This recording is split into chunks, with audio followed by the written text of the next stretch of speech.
Okay, great. I'll get started then. So this is a bit of a wordy title, but what I saw when I saw the emails going out was also the idea was to do a bit of an overview of what you're doing in the group. So how I was going to divide my 20 minutes, sort of 10 minutes talking in general about what we do in my group, and then 10 minutes focused on the screening of the chiral organic semiconductors. So I'm in the chemistry department at Imperial. And what we're trying to do is to use simulations to help with the discovery of supramolecular materials, so materials built from organic building blocks as a rule. So mainly our focus is on porous materials, particularly these porous molecular materials shown on the top left, which are sort of cage type materials that have a cavity, and other materials built from organic building blocks like polymers, particularly membranes that are used for molecular separations. We do a little bit with metal organic frameworks, and then also bottom right, something to do with looking at organic electronics, which is what I'll talk about in the second half.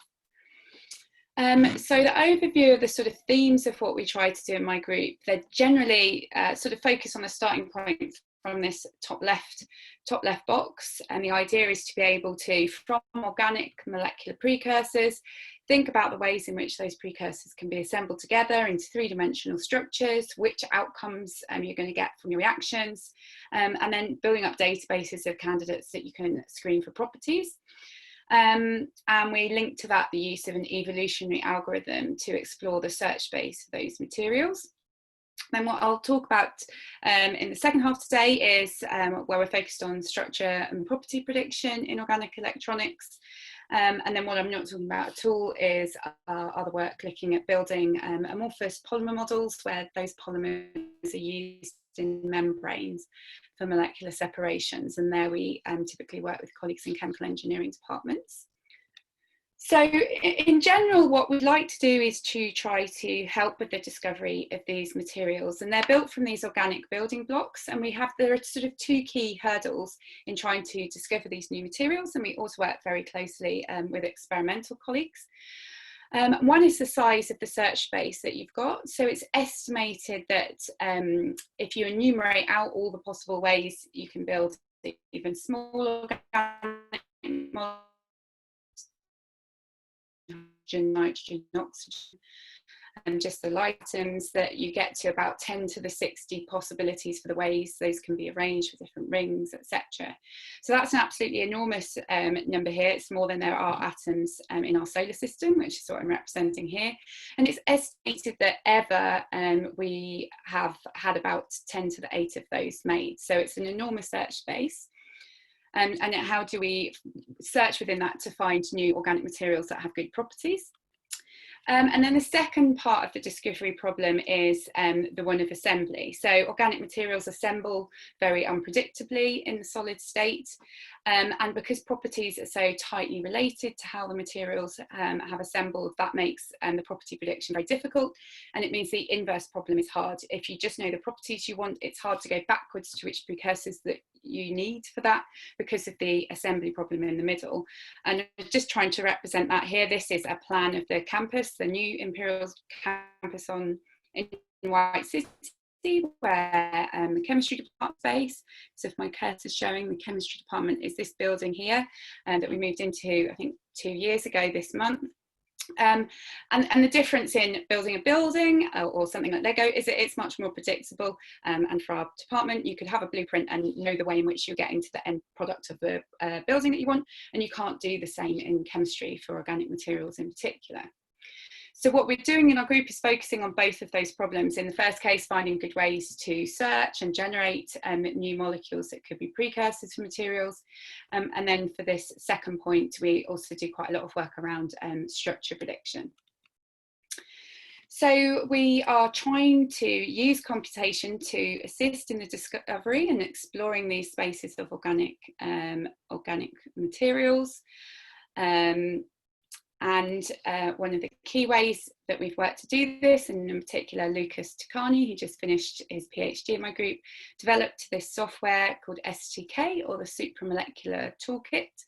So the way that works is that you can give it precursors in multiple different forms, either a structure and model or just that are smiles and two-dimensional string, and we have functions that then can control the way in which those organic molecules are built up into other materials.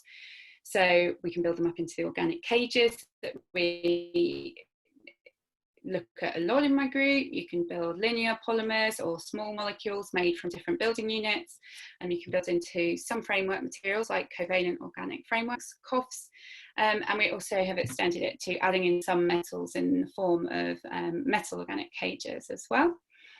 And so this automates the assembly into those materials, and you can bolt on additional functions that then assess the properties of those materials.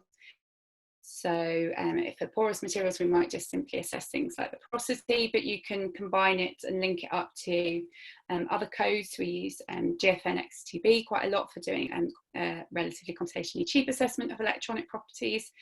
And this is easily extendable.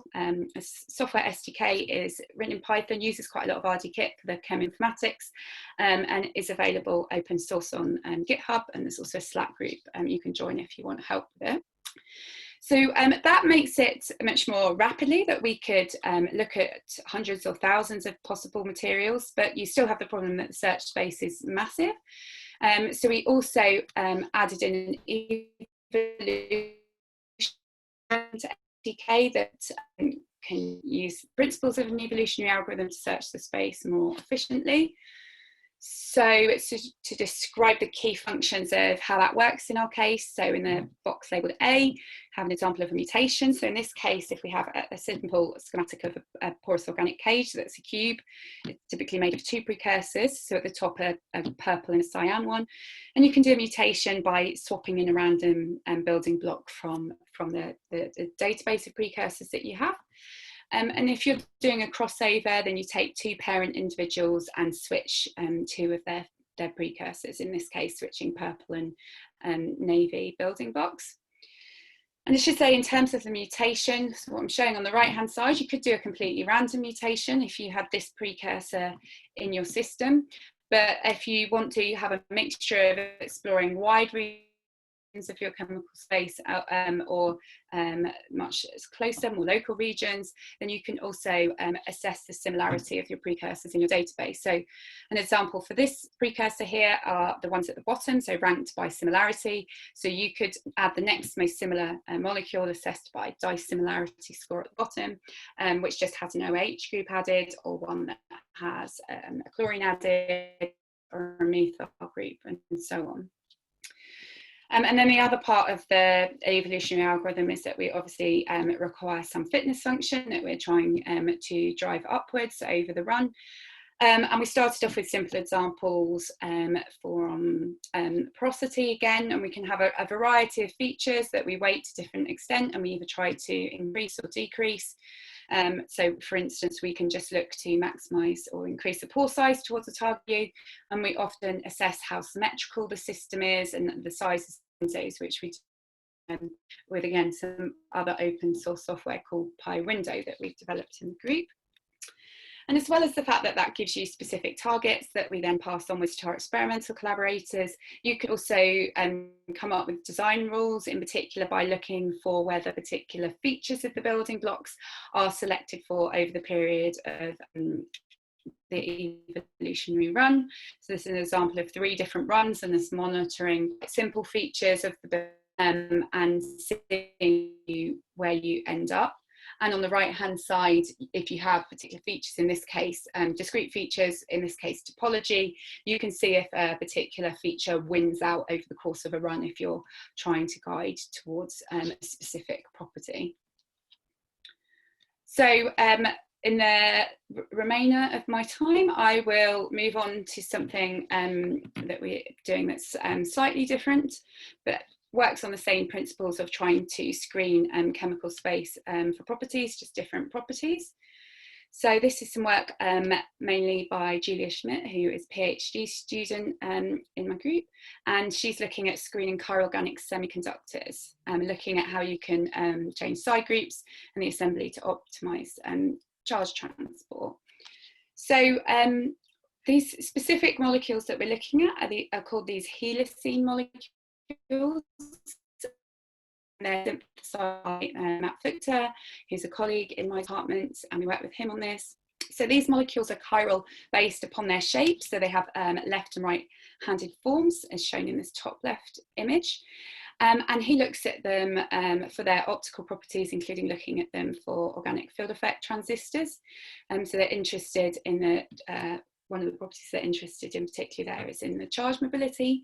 And what he had previously found was that obviously depending on the helicene you used, you obviously got different properties, but also depending upon whether you used an entirely chirally pure, so only a single handed helicene in your film that you tested for the mobility, or whether you had a racemic film, so had a mixture of both handedness in there, would have a dramatic effect on the properties. So what we did initially a few years ago was to then use crystal structure prediction to look at the way in which we'd expect those molecules to assemble if we sort of expect that we should be getting towards the thermodynamic minimum. So we use crystal structure prediction software that's, or approach rather, that's typically used by people like Sally Price at UCL, and we use Claire Agyeman and Kemenge Imperial her software for searching for different crystal structures. So what you initially do is you look at hundreds of thousands of different crystal packings in different space groups and so on, and you rank them by their relative energy. So that's initially done at a force field level because of how many structures you're looking at. And top right here, we see a typical plot that you get where typically more dense structures tend to be lower in energy. And what we would then do is to re-rank the structures with a more reliable method. At the moment, we typically use DIFT with the XDM method to correct because we need very good dispersion interactions. And what that would typically do is, so what we have here is, in this plot, the two black points are where the experimental structures are, but this was at the force field level. And when you do that high level correction, you tend to find that experimentally observed structures are the lowest energy ones. So you could correctly identify them, which is what we've shown in this nanoscale paper. And then what we did in the ACS nano paper was to take the lowest energy in anti-pure and racemic structures, which they didn't have experimentally, and they weren't sure exactly what the form was for the thin film. But we could use that to identify what the packing was likely to be in those thin films and compare it to GWAX as well. And then working with Jenny Nelson, Beth Rice and Jarvis Frost in physics at Imperial, they use their approach assuming the low field limit and Marcus theory, where they calculate first of all transfer integrals, and that then in the end using Marcus theory you can get mobility. So we particularly are quite often where we look at electron mobility because that tends to be better in helicenes. So that's an approach where, because we've done that on some experimental systems, we have the confidence that our predictions were useful and can be predictive, particularly of trends for what types of packings work better. And we were also able to understand why an enantiomer or a racemic structure might do better for different structures.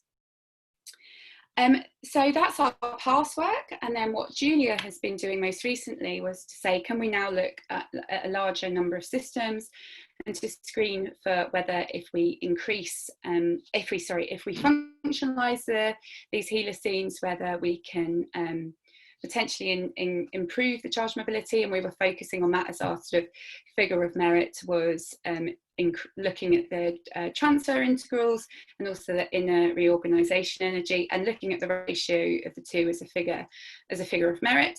So we take this helicene and we look at the fact that we could functionalize in these 16 different positions that I have labeled here. And we also have the opportunity to delve out into lots of different chemistry and add lots of different functional groups on. And once we worked out all of the combinations for mono substitution or symmetrical di substitution, then you're already quickly getting a sort of combinatorial increase. So we get over 1,300 molecules that you could possibly make with these functionalizations. So that sort of rules out us doing a full crystal structure prediction. I'd say Julia's probably in a couple of years managed to do, so still less than they take quite a while, and particularly if you're doing DFT calculations at the end to re-rank them. So we were looking for an approach that would, at least in an initial stage, filter the ones that were most promising. So what we had identified is that this particular packing that is shown in the top right here, where you have a translational chain, and that translational motif is very common both in previously reported X-ray crystal structures, and it also, from where we've done previous CSP, we typically find that that type of packing motif is found in about 2/3 of the structures. So we thought in the first instance, we could look at what our sort of transfer integral was if we put these different molecules into this packing motif, making the assumption that it was quite likely that you could realise a packing motif experimentally. So what we would do is to functionalise, so add some sort of new R group onto the helicene. We would then put a dimer pair, and we would test and screen for different separation distances at the DFT level, and then take the dimer separated by the distance where it had their minimum energy. And then at that point, we would calculate the transfer integral and the inner reorganisation energy. And you can find more details in our earlier publications, or this specific work is currently on ChemArchive as a preprint as well. So, so here is the first graph summarising our results. So this is comparing our figure of merit that we're seeking to maximise, specifically for the electrons, so the transfer integral over the inner reorganisation energy, and all of the different functional groups on the bottom right, and this is ordered by the increasing mean. So what we see, we can get quite a wide variety in these box plots, and that's based on where the functional group is positioned on the helicene. And just need to make that box so I can remember what's on the far right hand side. What we see there sort of overall typically as best is where you functionalise with a single fluoro group, and we have a sort of outlier high up, that's very high up, that's a triacetylene group. But the blue dashed line shows the position of the normal helicene without any functionalisation. So this was rather disappointing, showing that generally, whatever we functionalise, we weren't improving the electron mobility at all.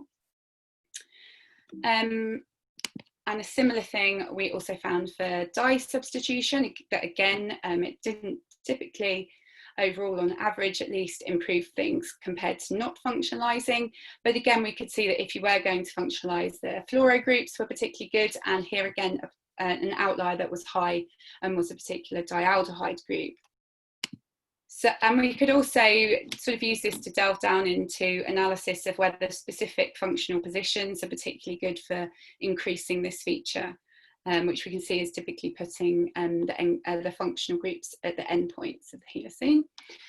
So from this, we had the sort of 4 best hits based on that analysis, and from this point we now did crystal structure prediction to see whether if we predict the low energy packings, firstly, do they indeed have that assembly motif we were hoping for with the translational symmetry, and do they still have promising charge mobility when you actually have a crystal structure. So this is an example for the 2 fluoro molecules. So these are our energy landscapes of density against energy, and coloured in green are any of the structures that have that translational motif. So we can see for the monofluoro example, it's 68%, and for the difluoro, it's 46%. But the 2 lowest energy structures in that case, number 1 and 2, by quite a gap, are both ones that have their translational motif. And because of that gap, it's quite likely that those are the ones that are going to be seen experimentally. And those example structures are shown on the right-hand side, and that translational packing motif is what would be going into the screen here. So once Julia had those crystal packings, she could then calculate the mobilities, and this is a comparison of them across the different low energy structures, and the reference structure on the left hand side is for that carbohelicene without any functionalisation. So now in this case, for these specific examples, you can see that there is some chance that we can significantly improve the mobility. So that's really to summarise what we were doing in that second half, which is taking those side groups, functionalising them with all different sorts of functional groups, trying to come up with a fast screening method to identify the promising ones, where we then did crystal structure prediction and calculating their transport. And this is just an overview of Julia, in particular, her work that she did alongside Alejandro, and we did with collaborators, particularly Jen and Matt Fuchser and Francesco, do some of the experiments, and also to highlight again that our software STK is available in Python, very easily adaptable and open source. And also that I will have a couple of postdoc positions coming up soon, so if you're interested, get in touch. Thank you, and I'll take any questions. Thank you, Kim. So please do come forward with your questions if you have some.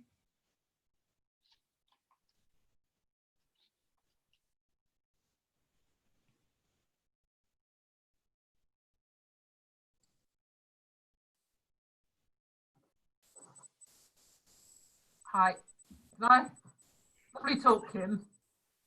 So this screening strategy, it is reliant that you're looking at a property where the stack is one thing that is really determining the transport coefficients. Yeah. Yeah. So it is something where there is a 1D aspect that is enabling you to be able to screen so effectively. Yeah, so what we've seen typically in the past is that that particular packing tends to be the one that has the best property, but we found in some of those examples of the low energy polymorphs that there was sometimes an additional packing in another direction that was as good, if not, I think sometimes better.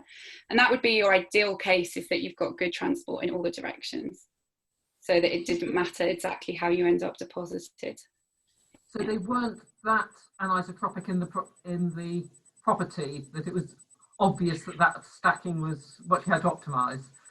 I think it was variable. In general, that stacking will tend to win out, but it wasn't always the case. We've sometimes in the past come up with a sort of measure of the anisotropy of the property to try to get at that feature. But yeah, it tends to be when you do very well in one direction that it tends to be that it's only that direction. That's not always the case. Thank you. Thank you, Sally. Any other questions?